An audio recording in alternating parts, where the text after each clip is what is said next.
Kapan kiamat itu akan datang? Ini rahasia Allah. Jangankan kita yang orang awam, baginda Nabi sendiri tidak diberitahu oleh Allah kapan kiamat itu akan terjadi. Tetapi sungguh pun demikian, banyak hadis-hadis yang menjelaskan ciri atau tanda-tanda datangnya kiamat. Nah, kalau sudah bicara soal tanda kiamat itu ada dua. Pertama yang disebut alamatus sughra, tanda-tanda kecil. Ini waktunya masih ada tenggang. Ada yang dinamakan alamatul kubra, tanda-tanda besar. Artinya kiamat sudah diambang pintu.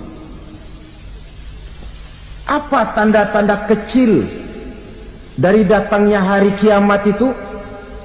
Misalnya kata Nabi, apabila ilmu sudah diangkat oleh Allah, artinya apabila ulama sudah banyak wafat, minat orang belajar agama berkurang, lalu kebodohan nampak merajalela di mana-mana, zina dikerjakan secara terbuka, minuman-minuman keras jadi kebanggaan. Itu termasuk di antara tanda-tanda kecil terjadinya hari kiamat.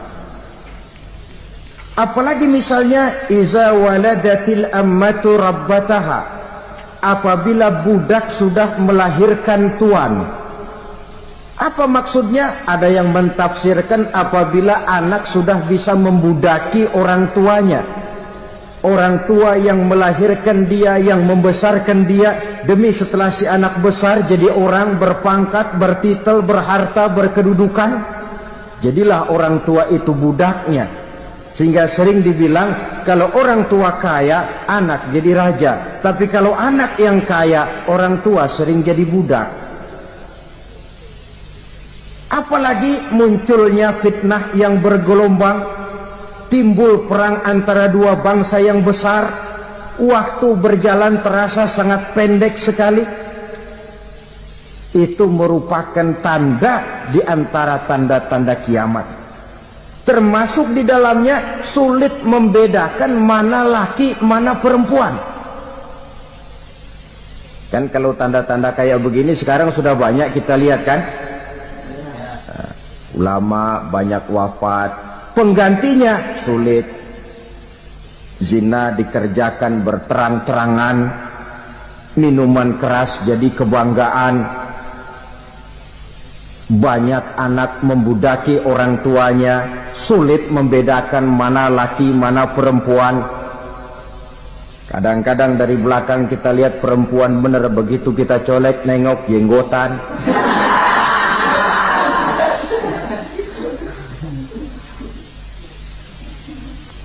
Ini termasuk tanda-tanda kecil, masih ada tenggang sampai akan terjadinya kiamat itu. Nah, yang dimaksud dengan tanda-tanda besar, ini tanda besar artinya kiamat sudah diambang pintu.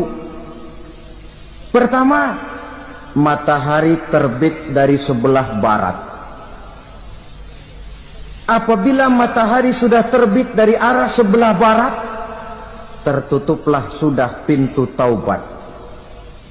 Bersabda Nabi kita, la taqumus sa'atu hatta tatlu'a syamsu min maghribiha. Tidak akan datang hari kiamat sampai matahari terbit dari arah sebelah barat. Fa iza tala'at, manakala matahari telah terbit dari arah sebelah barat, wara'ahan nasu, manusia banyak menyaksikan itu, amanu ajma'un, mereka pun lalu beriman. Yang tadinya kafir, yang tadinya ingkar, yang tadinya membangkang, setelah melihat matahari terbit dari sebelah barat, buru-buru beriman, berlomba-lomba mengucap dua kalimat syahadat. Tapi apa yang terjadi? Kata Nabi, wadzalika hina la yanfa'u nafsan imanuha lam takun amanat min qabl. Hari itu adalah hari Yang iman sudah tidak berguna lagi bagi seseorang apabila sebelumnya memang dia tidak pernah beriman. Au kasabat fi imaniha khaira, atau beriman tetapi tidak pernah melakukan kebajikan di dalam keimanannya itu. Hari yang sudah kasib, hari yang sudah terlambat, beriman tidak akan ada gunanya lagi. Ini pelajaran buat kita. Sebelum sang surya terbit dari sebelah barat, sebelum nafas sampai di tenggorokan, artinya pintu taubat masih terbuka. Kalau dua hal itu sudah terwujud, nafas sudah sampai di kerongkongan atau matahari sudah terbit dari arah sebelah barat, tertutuplah sudah pintu taubat. Tak ada lagi gunanya pangkat, jabatan, harta, bahkan beriman pun dalam suasana macam itu. Too late, kata orang Kulon. Sudah terlambat. Matahari terbit dari arah sebelah barat. Itu tanda besar, artinya kiamat sudah di ambang pintu. Lalu apalagi tanda besar? Munculnya Dajjal. Dajjal artinya pendusta-pendusta yang menyesatkan manusia. Ada dua macam Dajjal, saudara. Ada Dajjal kecil. Ini Dajjal kelas teri. Kalau ini sejak zaman Rasulullah sudah ada itu. Tiap zaman ada. Di zaman Rasulullah misalnya ada yang bernama Aswad al-Unsi dari Yaman. Ada yang namanya Musailamah al-Kazzab dari Yamama.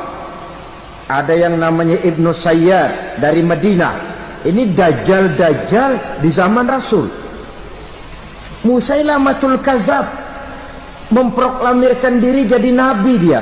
Di zaman Rasul masih hidup. Ini Dajjal zaman Nabi.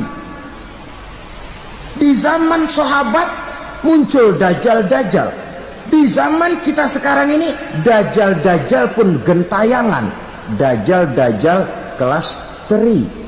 Kerjanya mendustakan manusia, menyesatkan manusia, memalingkan manusia dari jalan yang benar dan diridhoi oleh Allah Subhanahu wa ta'ala.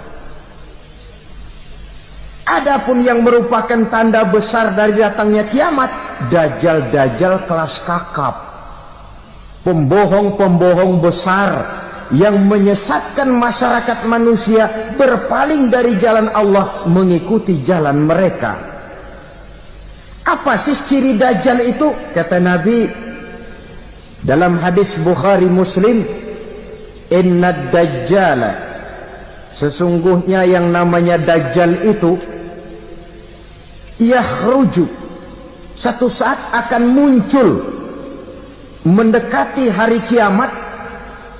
Wa inna ma'ahu ma'an, si Dajjal ini membawa air. Wa naran, dan juga membawa api. Dua simbol. Di tangan yang satu dia bawa air, di tangan yang satu dia bawa api. Wa ammal ladzi yarahu an-nasu ma'an fanarun, adapun yang orang banyak lihat air, hakikatnya adalah api. Yang dilihat api, hakikatnya adalah air. Oleh sebab itu, kalau api yang ditawarkan, ambillah air. Kalau air yang ditawarkan, pilihlah api. Maksudnya apa ini? Ini bahasa simbol, saudara-saudara. Dajjal bicaranya seolah-olah untuk kepentingan manusia, menawarkan surga. Surga yang dia tawarkan hakikatnya neraka. Hai manusia, kalau kau mau bahagia, jangan dekat-dekat dengan agama. Solat itu tidak efektif dan efisien, tidak produktif dari segi ekonomi itu. Menghadiri majelis taklim cuma buang-buang waktu. Tahajud, tasbih, tahlil, baca Quran, apa itu? Pekerjaan mubazir saja. Hidup ini cuma sekali, masa yang cuma sekali, manfaatkan dengan sebaik-baiknya. Mumpung dibawanya sifat mumpung tetapi dalam pengertian yang sangat negatif. Bicaranya seolah-olah untuk kepentingan manusia, tetapi sebenarnya menjerumuskan manusia. Menawarkan air tapi sebenarnya api, menawarkan api tapi hakikatnya air. Buat apa kamu sholat? Buat apa kamu bayar zakat? Buat apa kamu puasa? Surga yang dicanangkan Dajjal hakikatnya neraka.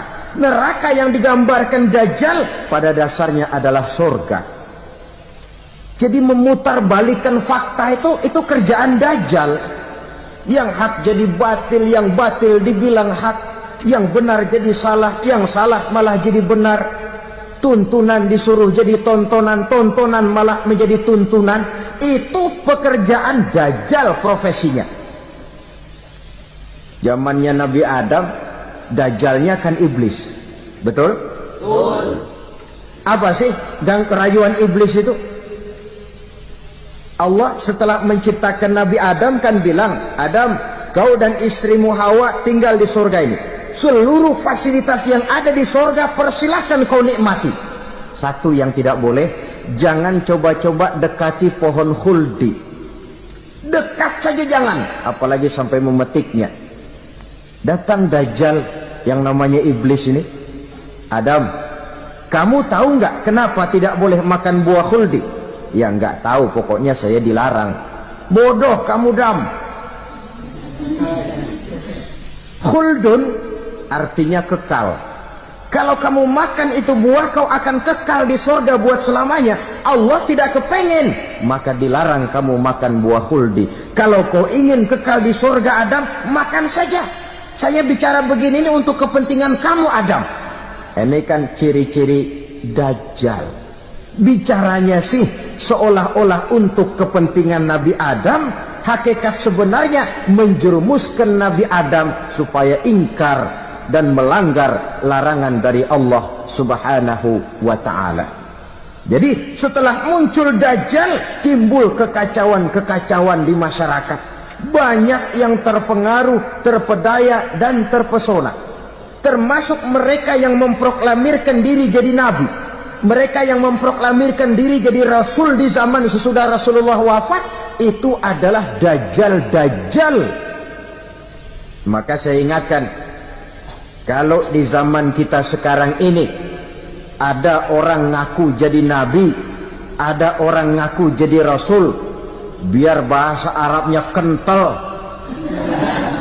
Quran hafal, hadis ribuan hadis hafal, biar pakai serban sampai menyengser ke tanah, bahasa Arabnya fasih, tapi dia mengaku jadi nabi, jadi rasul, kita umat Islam wajib tidak percaya. Wajib untuk tidak percaya. Itulah Dajjal-Dajjal zaman kita sekarang ini. Tidak mustahil mereka datang mempengaruhi orang-orang awam supaya berpaling dari Rasulullah, mengikuti mereka. Nah, di akhir zaman nanti, mendekati hari kiamat, Dajjal ini muncul. Dajjal kelas kakap, menyesatkan masyarakat manusia untuk berpaling dari Islam, mengikuti seruan mereka. Apalagi di antara datangnya kiamat itu, tanda yang besar itu, turunnya Nabiullah Isa Al-Masih, putra Maryam. Menurut berbagai hadis yang sahih, Nabi Isa Al-Masih nanti akan turun lagi.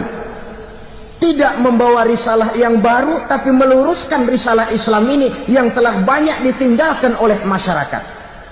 Bahkan ada hadis menjelaskan beliau akan membunuh Nabi, mematahkan kayu-kayu salib, lalu melaksanakan haji dan umrah mengikuti syariat Nabi Muhammad, bukan membawa agama baru. Menjadi semacam mujaddid, reformer, menyelamatkan manusia dari bisikan Dajjal. Bahkan ada riwayat yang menjelaskan bahwa Nabi Isa berhasil mengalahkan Dajjal, mengembalikan masyarakat manusia kembali kepada ajaran Islam yang datang dari Allah dibawa oleh Rasulullah sallallahu alaihi wasallam. Dengan kata lain, turunnya Nabi Isa bukan sebagai nabi dan rasul baru, tetapi mengikuti syariat Nabi kita Muhammad sallallahu alaihi wasallam. Saudara hadirin, ibu-ibu hadirat yang saya hormati, kemudian apalagi di antara tanda-tanda besar akan datangnya kiamat itu? Keluarnya asap atau awan. Kata Nabi, inna min asrati sa'ah dukhanan yamla'u ma bainal masyriqi wal maghrib. Di antara tanda-tanda kiamat munculnya awan atau asap yang memenuhi antara langit dan bumi. Ini pun diperkuat dalam surah Ad-Dukhan ayat 10. Fartaqib yauma ta'tis sama' bidukhanin mubin fayughshan nas hadza azabun alim. Bagi orang-orang yang beriman, mereka biasa-biasa saja. Tapi bagi orang kufur, datangnya asap dan awan ini merupakan azab yang kelewat pedih. Barangkali sedikit mendekati gambaran tentang azab yang pedih ini, saya ingatkan alam pikiran kita kepada peristiwa yang belum lama terjadi. Pernah dengar berita bocornya reaktor nuklir di Chernobyl, Uni Soviet? Pernah dengar? Nah. Bocornya reaktor nuklir di Chernobyl yang mengakibatkan ratusan bahkan sangat mungkin ribuan nyawa. Cuma satu reaktor. Bagaimana kalau seluruh cadangan nuklir yang dimiliki oleh para negara adik kuasa ini diledakkan? Bahkan yang konon menurut catatan, cadangan nuklir yang dimiliki bersama oleh Amerika dan Rusia sekarang ini sudah sanggup memusnahkan 6 miliar manusia. 1,5 kali lebih banyak dari jumlah manusia yang nongkrong di permukaan bumi ini. Saudara-saudara hadirin yang saya hormati, lalu saat mendekati hari kiamat, apalagi tandanya? Setelah Nabi Isa wafat, pada saat turunnya yang kedua kali, lalu Allah meniupkan angin sejuk. Semua orang-orang beriman, orang-orang baik wafat, sehingga penghuni bumi ini cuma tinggal lagi terdiri dari orang-orang kafir. Tidak ada lagi di bumi ini yang bisa mengucapkan Allah. Sehingga dalam hadis qudsi itu ada keterangan, innallaha azza wa jalla yaqulu li Israfil. Allah pernah pesan kepada malaikat Israfil, kata Allah, Israfil, iza sami'ta qailan yaqul Allah Allah fa akhirin nafakh 40 sanatan ikraman liqailiha. Hai Israfil, apabila kau dengar di permukaan bumi masih banyak orang yang mengucapkan Allah Allah, maka tunda sangkakala kiamat itu 40 tahun. Untuk apa? Ikraman liqailiha, menghormati orang yang mengucapkan Allah Allah itu. Wah, jadi karena sekarang masih banyak yang mengucapkan Allah, besar hatilah kita, masih jauh kiamat itu. Tapi jangan lupa, kiamat pribadi, kiamat kecil itu yang nggak kita sangka-sangka. Ajal datang mencabut nyawa, itu kiamat pribadi, dan itu yang pasti kita hadapi, dan itu yang membuat kita tidak boleh bersikap main-main di dalam kehidupan sekarang ini. Saudara hadirin yang saya hormati, tidak ada lagi orang-orang muslim. Seluruh penduduk dunia ini kafir. Lalu terciptalah struktur sosial yang berlandaskan prinsip hidup semau gue. Bakal terjadilah prinsip di mana yang kaya menyantap yang miskin, yang kuat menindas yang lemah. Hidup sudah bagaikan di rimba belantara, berlaku hukum rimba. Siapa yang kuat dia yang menang, siapa yang lemah menjadi mangsa. timbul kekacauan, maksiat merajalela, munkarat menjadi-jadi, sehingga isi bumi ini penuh dengan segala macam perbuatan dosa. Tidak ada perlunya lagi alam diperpanjang temponya. Datang saat yang sudah dijanjikan oleh Allah Azza wa Jalla, maka terjadilah yang disebut kiamat kubra, kiamat besar, kiamat hancur-hancuran. Bagaimana kejadian ini dimulai? Dalam surah Az-Zumar ayat 68, Allah Subhanahu wa taala berfirman, "Wa nufikha fis-suri fasa'iqa man fis samawati wa man fil ardi illa man sya'allahu." Maka manakala ditiuplah sangkakala, terkejutlah seluruh yang ada di langit dan seluruh yang ada di bumi. Bila saat kiamat datang, Allah perintah malaikat Israfil, Israfil, tiup sangkakalamu. Ditiuplah sangkakala oleh malaikat Israfil. Yang akibat daripada tiupan itu, seluruh yang ada di langit, seluruh yang ada di permukaan bumi terkejut. Yang ada di langit siapa? Malaikat kan. Bayangin aja kalau malaikat kaget, apalagi kita. Terkejut seluruh makhluk yang ada di bumi, yang ada di langit mendengar suara sangkakala itu. Bunyinya tidak sanggup kita bayangkan dahsyatnya. Ledakan nuklir, ledakan neutron belum apa-apa ketimbang bunyi sangkakala malaikat Israfil ini. Nah, lalu mendengar bunyi sangkakala ini, gemparlah makhluk, kacaulah alam. Bumi gempa, planet-planet bertabrakan, gunung meletus, air laut tumpah ke darat, angin topan bertiup, halilintar menyambar. Lalu semua yang bernama hidup mati total. Mati bareng tanpa persiapan. La haula wala quwata illa billah. Saya kadang-kadang dalam tafakur bermohon, ya Allah, mudah-mudahan saya enggak nemuin kiamat beneran. Ngeri. Tidak bisa kita bayangkan macam apa suasana seperti itu. Allah saja banyak memberikan gambaran, misalnya Al-Qari'ah, wa mal qari'ah, wa ma adraka mal qari'ah. Kejadian yang menggemparkan. Tahukah kamu apa kejadian yang menggemparkan itu? Yauma yakunun nasu kal farasil mabsus wa takunul jibalu kal ihnil manfus. Pada saat itu manusia berterbangan bagai kupu-kupu.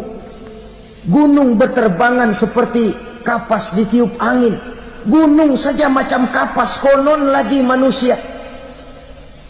Kematian total, mulai semut sampai gajah mati, jin mati, iblis mati, malaikat mati.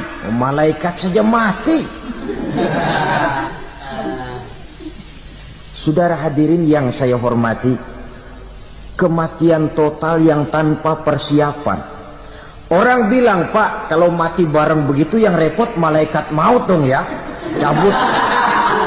Cabut sana, cabut sini. Itu kalau menurut logika kita. Mestinya begitu menurut logika. Tapi logika juga yang bilang nggak perlu serepot itu.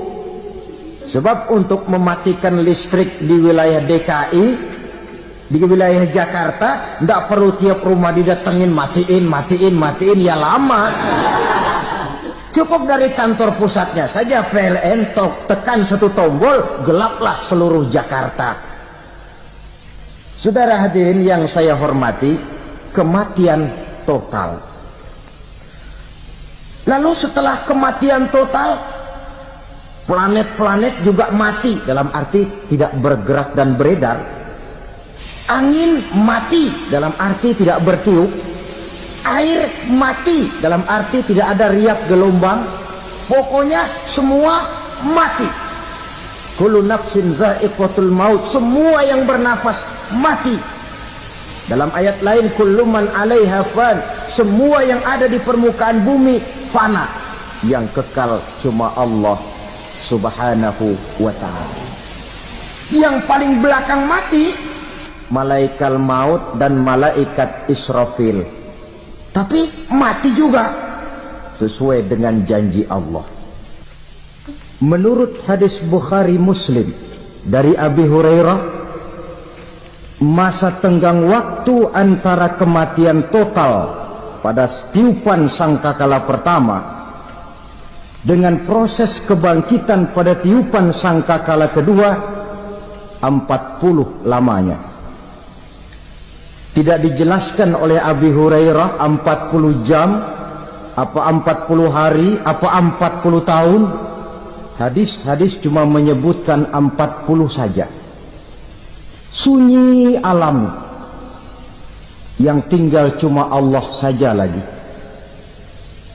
Ketika itu Allah berseru-seru, katanya, limanil mulkul yauma, siapa para penguasa hari ini?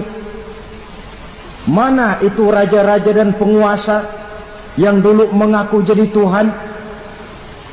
Fir'aun, mana Fir'aun sekarang? Yang dulu jadi raja, merasa berhasil, sombong, lalu tidak mau turun-turun dari kekuasaannya, sampai kepada puncak kekurang ajarannya mengangkat diri jadi Tuhan. Mana itu Fir'aun? Namrus, mana sekarang Namrus? La ilaha illa ana, ternyata tidak ada Tuhan lain selain daripada aku, kata Allah. Proses kemudian, saudara-saudara, turunlah hujan dari langit. 40 lamanya hujan itu. Tidak jelas juga 40 jam apa 40 hari. Setelah air turun membasahi, datanglah tiupan sangkakala yang kedua. Semua yang bernama mati bangkit dari kuburnya masing-masing. Ini yang disebut Yaumul Ba'thi, hari kebangkitan. Allahu Akbar. Pada saat kita bangkit dari kubur kita masing-masing, kumpul di padang mahsyar namanya. Bayangin aja, saya sendiri nggak sanggup bayangin. Manusia sejak zaman Adam sampai zaman kiamat kumpul bareng di tempat sama. Berapa banyaknya itu?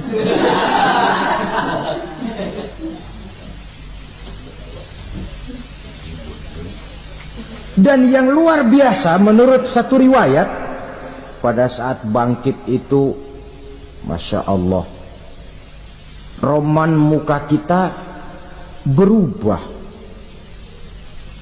disesuaikan dengan amalan kita waktu di dunia ini. Barang siapa yang waktu di dunia amalannya itu amalan tikus, di akhirat nanti dia bangkit dari kubur, mukanya seperti muka tikus. Gagah betul badannya, tapi mukanya seperti tikus. Kenapa? Amalannya waktu di dunia seperti amalan tikus. Apa amalan tikus itu? Suka ngegeragoti barang yang sudah disimpan rapi-rapi. Orang sudah simpan uang rapi-rapi, simpan perhiasan rapi-rapi, digeragoti oleh tikus. Maling-maling, pencoleng-pencoleng, koruptor-koruptor, itu nanti di akhirat nanti kita lihat mukanya seperti muka tikus. Oh, ini waktu di dunia suka nyolong, mukanya seperti muka tikus. Barang siapa yang waktu di dunia ini amalannya itu amalan macan. Dia akan bangkit nanti mukanya seperti muka macan. Apa amalan macan?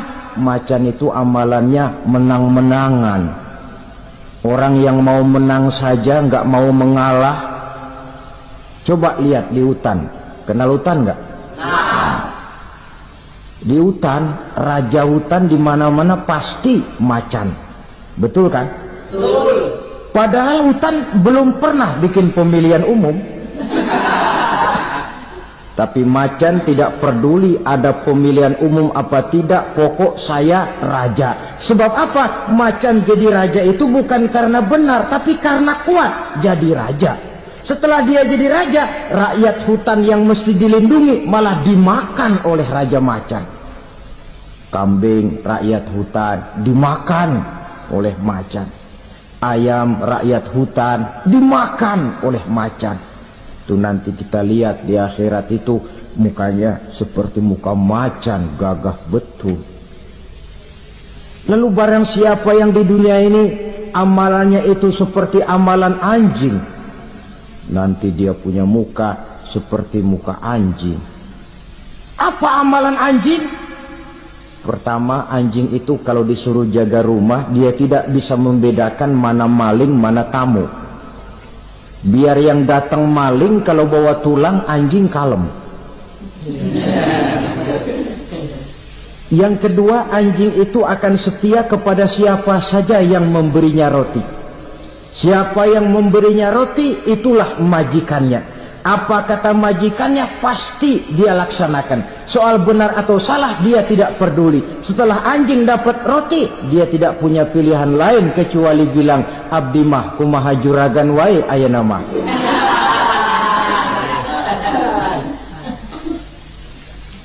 Saudara hadirin yang saya hormati,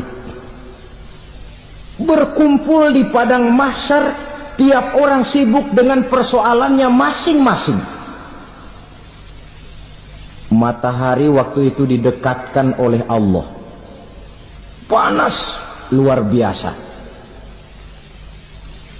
Ada yang saking panasnya itu mencucurkan peluh keringat sampai sebatas mata kakinya. Ada yang keringatnya sampai sedengkulnya. Ada yang keringatnya sampai sepusatnya.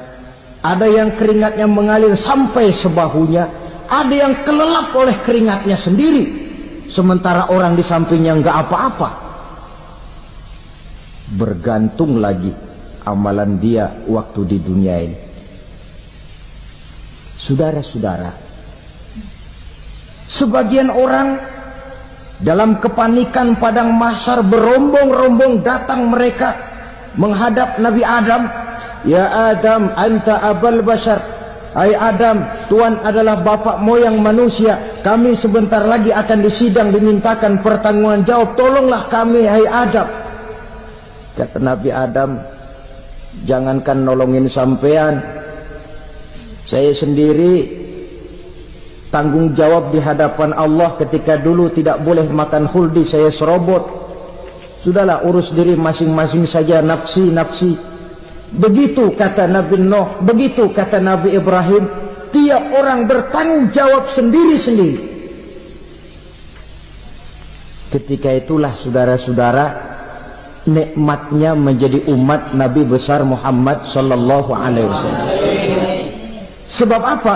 Walaupun menurut abjad kita ini umat paling belakang, karena paling belakang kita ini toh, karena Nabi Muhammad adalah Nabi akhir, tapi akan dihisap lebih dulu, lewat di atas sirat lebih dulu, masuk surga lebih dahulu ketimbang umat-umat belakangan. Ketika Rasul mendekati ajal, beliau tanyakan itu kepada malaikat Jibril. Malaikat Jibril berkata, Muhammad jangan khawatir, Allah sudah berjanji, inni haramtul jannata ala sairil anbiya hatta tadkhulaha anta, wa haramtuha ala sairil umami hatta tadkhulaha ummatuka. Surga aku haramkan buat seluruh nabi kecuali kalau engkau Muhammad sudah masuk ke dalamnya, dan surga aku haramkan buat seluruh umat kecuali kalau umatmu Muhammad sudah masuk ke dalamnya. Logikanya, walaupun menurut abjad kita umat paling belakang, bakal dihisab paling dulu, lewat di atas sirat paling dulu, masuk surga paling dulu, kalau mampir ke neraka juga paling dulu. Ya resiko. Jangan mau enaknya aja paling dulu. Saudara hadirin yang saya hormati, setelah masa kebangkitan itu jangan dikira begitu bangkit langsung diperiksa, masih menunggu menanti ribuan tahun perhitungan padang mahsyar untuk sampai kepada proses yang disebut yaumul hisab, hari perhitungan. Seorang demi seorang bakal dipanggil. Bayangkan saja, kita se-RT saja di absen, kadang-kadang perlu waktu lama. Ini manusia sejak zaman Nabi Adam sampai datang hari kiamat, satu demi satu disidang di hadapan Qadhi Rabbul Jalil. Status sosial copot sudah waktu itu. Yang pernah jadi hartawan di situ tidak lagi kelihatan kehartawanannya. Yang pernah jadi jenderal tidak lagi dipanggil jenderalnya. Yang ustadz tidak lagi dipanggil al-mukarramnya. Seluruh status sosial selesai. Dipanggillah kita seorang demi seorang menghadap Qadhi Rabbul Jalil. Subhanallah, sangat luar biasa kajian yang sudah disampaikan oleh guru kita almarhum Kiai Haji Zainuddin MZ. Sahabat beriman yang dimuliakan Allah, tetaplah di channel ini karena kajian ini belum selesai dan masih banyak lagi hal-hal menarik yang akan disampaikan oleh guru kita almarhum Kiai Haji Zainuddin MZ. Maka dari itu mari kita lanjutkan kembali. Selamat mendengarkan. Bagaimana proses penghisaban itu? Pertama, proses tanya jawab. Di antaranya ada hadis menyatakan lan tazula qadama 'abdin yaumal qiyamah hatta yus'ala an arba'i khisalin. Besok di hari kiamat tidak akan bergeser telapak kaki seorang hamba sampai dia ditanya lebih dulu tentang 4 persoalan. Tentang ilmunya, kemana ilmu itu diamalkan. Tentang umurnya, di mana umur itu dihabiskan. Tentang masa mudanya, kemana masa muda itu dipakai. Tentang hartanya, dari mana harta itu didapat dan kemana harta itu dibelanjakan. Ini termasuk proses tanya jawab. Jadi kalau istilah pengadilan dunia, nama Fulan bin Fulan. Kamu waktu di dunia diberikan umur panjang untuk apa? Pernah mengalami masa muda, kemana kau habiskan masa remajamu? Kau diamanahkan ilmu, dengan apa ilmumu kau amalkan? Kau diberikan harta, dari mana harta kau dapat, kemana kau belanjakan? Tak seorang pun yang bisa mungkir. Sebab apa? Dikala itu yang menjadi saksi bukan orang. Yang menjadi saksi adalah seluruh anggota badan kita. Tangan bicara, kaki jadi saksi terhadap seluruh amalan yang pernah kita kerjakan pada saat kehidupan di alam dunia ini. Selesai proses tanya jawab, lalu diperlihatkan buku catatan kita waktu hidup di dunia ini. Jangan lupa Allah itu menyiapkan 2 superkomputer kepada kita. Sebelah ditempelin sebelah kanan, yang sebelah tempelin di sebelah kiri. Komputer itu namanya Raqib dan Atid. 2 malaikat yang apabila baik kita lakukan, refleks saja akan menulis kebajikan kita. Jahat kita kerjakan akan tertulis. Catatan itu nanti diperlihatkan kepada kita. Waduh, alangkah malunya pada saat diperlihatkan catatan kita, buku rapot kita merah melulu. Barangkali diperiksa sambil diomelin, brengsek lo. Buku merah melulu begini, bagaimana waktu hidup di dunia? Tidak cukup diperlihatkan buku catatan kehidupan, rekaman kehidupan. Rekaman kehidupan kita secara utuh sejak terlahir sampai ajal datang merenggut nyawa.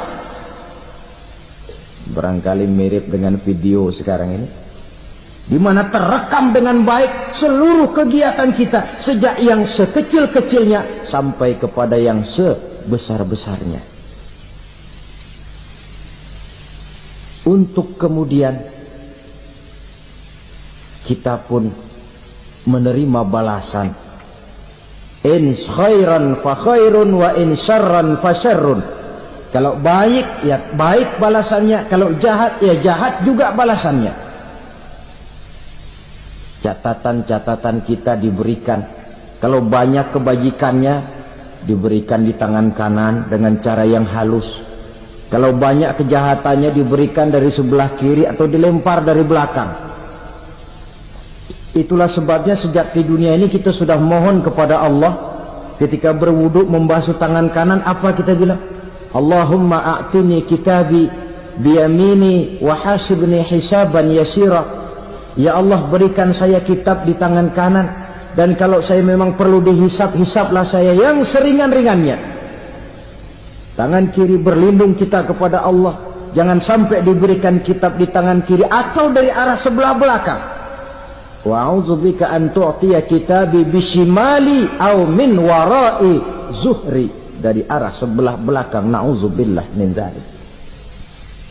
Setelah selesai lewat proses penghisaban, lewat mizan, timbangan, maka yang sudah selesai dihisab itu bergeraklah menuju sirat, jembatan yang terbentang menuju surga melalui neraka.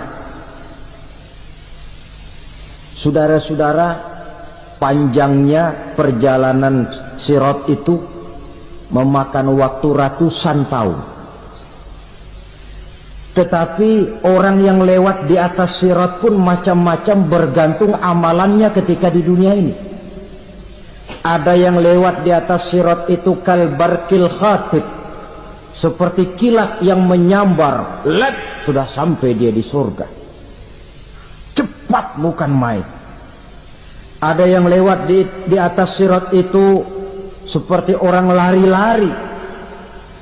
Ada yang lewat di atas sirat itu seperti orang jalan biasa. Ada yang sambil merangkak, ada yang sambil ngesor, ada yang sambil gelayutan, ada yang selamat sampai ke ujung ke surga, ada yang tergelincir jatuh masuk ke dalam neraka, bergantung amalannya dalam kehidupan di dunia sekarang ini. Tiap kita akan melewati yang namanya sirat ini. Saudara-saudara kaum muslimin yang saya hormati, dengan demikian mereka yang selamat melalui sirat sampai ke terminal akhir surga, mereka yang ketika dihisab ternyata banyak kejahatannya daripada kebaikannya, mereka singgah di dalam neraka. Nah, adapun orang-orang yang beriman menurut ayat Quran dan hadis Nabi itu nanti ada bermacam-macam. Ada orang beriman itu yang dimasukkan surga. Ada orang beriman itu yang dimasukkan ke dalam surga. Ada orang beriman itu yang disebut penduduk surga. Kenapa lain-lain, Pak? Karena waktu di dunia amalannya juga lain-lain. Ada orang beriman yang masuk surga. Ini paling murah tiketnya. Mau masuk surga? Kata Nabi begini, ma min abdin qala la ilaha illallah thumma mata ala dhalik illa dakhala al-jannah. Kalau seorang hamba sudah mengucap dua kalimat syahadat, dia yakin dengan kebenaran kalimat itu sampai matinya, orang itu akan masuk surga. Abi Dzar yang waktu itu diajak bicara heran, ya Rasul kok gampang betul? Iya, Walaupun orang itu mencuri, iya. Walaupun orang itu berzina, iya. Biar dia mencuri, biar dia berzina, kalau dia sudah mengucap 2 kalimat syahadat, dia yakin dengan kebenaran kalimat itu sampai matinya, itu orang akan masuk surga. Jadi masuk surga cukup 2 kalimat syahadat, yakin sampai mati, masuk surga. Itu perkara masuk. Tapi kalau pertanyaannya diterusin, masuknya kapan, Pak? Nah, ini lain lagi urusannya. Sebab ada yang masuknya itu langsung, ada yang mampir dulu. Di sana tempat cuma 2. Kalau tidak surga, neraka. Mau ke surga, tapi mampir dulu. Yang mampirnya jelas di neraka. Kenapa? Dalam hadis qudsi ada riwayat, nanti itu di akhirat, setelah Allah selesai mengatur penduduk surga masuk surga, yang neraka masuk neraka, Allah berkata kepada malaikat Malik, malaikat Malik, labaik ya Allah, itu bajingan-bajingan tengik, manusia-manusia durjana yang waktu di dunia tidak mau sujud, jauh dari ulama, gemar melakukan yang munkarat dan maksiat, hidup di tengah masyarakat selalu jadi bibit keonaran, kufur, sudah masuk neraka semua. Sudah ya Allah. Nah, kalau sudah, coba sekarang kamu masuk, Malik. Saya, iya, masuk neraka. Mau apa ya Allah? Kata Allah, akhriju minan nar man kana fi qalbihi misqala habbatin min khardalin min iman. Kau masuk neraka, cari di dalam neraka orang-orang yang ada imannya walaupun kecil sebesar biji zarah, angkat mereka keluar. Masuk malaikat Malik ke neraka, cari orang yang ada imannya, korek-korek. Ya repot, udah pada gosong. Yang ada imannya diangkat ke atas, yang ada imannya diangkat ke atas, lalu dimandikan di Nahrul Hayat, namanya sungai kehidupan di akhirat nanti. Cakep lagi rupanya, bersih lagi wajahnya, apel di hadapan Allah. Kata Allah, bagaimana mas?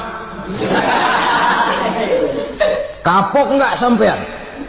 Kapok ya Allah. Nah, kalau kapok, idhab fadkhulil jannah, pergi masuk surga sana. Berangkat mereka ke surga, ketemu sama teman-temannya yang udah sampai lebih dulu, yang nggak pakai mampir lagi. Terjadi dialog. Kata teman-temannya yang udah pada nyampe duluan, mas, iya, emang baru sampai? Saya baru sampai. Memang mampir di mana dulu mas? Kita sudah lama sampai di surga. Saudara buka surah Al-Muddatsir ayat 34-35. Ma salakakum fis saqar? Kenapa kamu mampir di neraka Saqar? Qalu lam nakum minal musallin. Mereka menjawab, kami mampir di neraka Saqar mas, gara-gara dulunya kami waktu di dunia ndak pernah sholat. Ndak pernah sholat? Ndak pernah. Karena rumahnya dekat masjid, cuma dekat doang mas. Sholat mah enggak saya. Enggak pernah ngasih makan fakir miskin, enggak pernah hadir di majelis taklim, pendeknya enggak pernah melakukan kebajikan. Maka saya pun mampir di neraka Saqar. Untung betul saya punya iman mas, sedikit. Waktu hidup di dunia dulu saya pernah mengucap 2 kalimat syahadat, sekali-kalinya waktu mau kawin. Masya Allah. Untung saja kawin, kalau nggak kawin polos.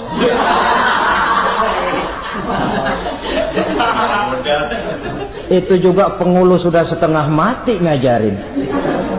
Asyhadu alla, asyaduaan, asyaduaan.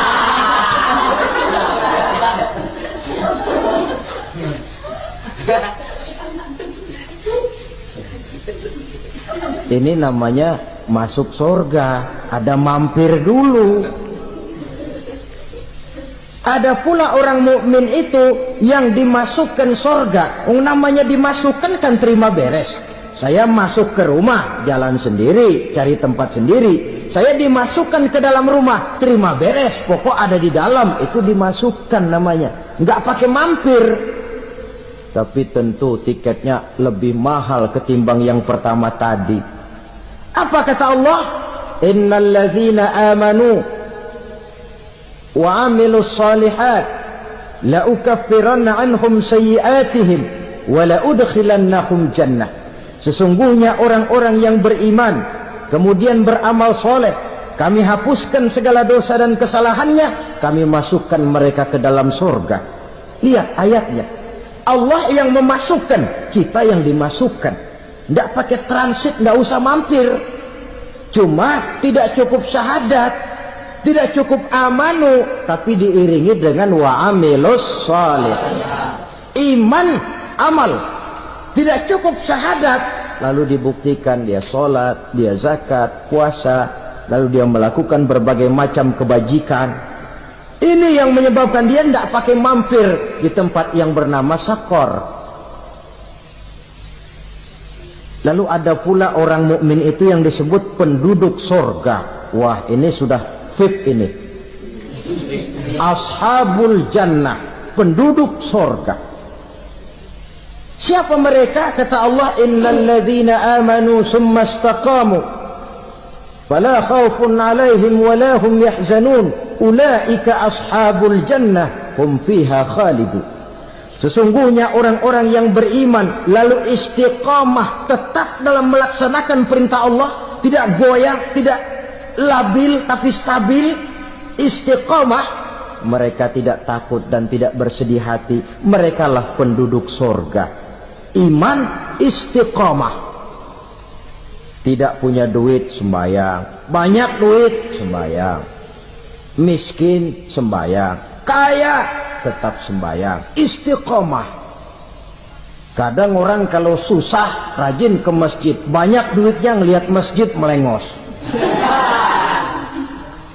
Itu yang dibilang waktu miskin hamba Allah, setelah kaya jadi hamba harta. Bergeser, tidak ada nilai istiqomahnya. Saudara-saudara, dengan begitu penduduk neraka itu dua. Ada penduduk permanen, ada penduduk yang semi permanen. Yang semi permanen orang-orang beriman yang mempunyai dosa besar. Mereka masuk ke neraka untuk menerima azab sesuai dengan dosanya. Bila selesai masa azab itu, mereka akan diangkat untuk ditempatkan kembali ke dalam surganya Allah Subhanahu wa ta'ala. Nah, dikala itulah saudara-saudara ada yang disebut syafaat dari Rasul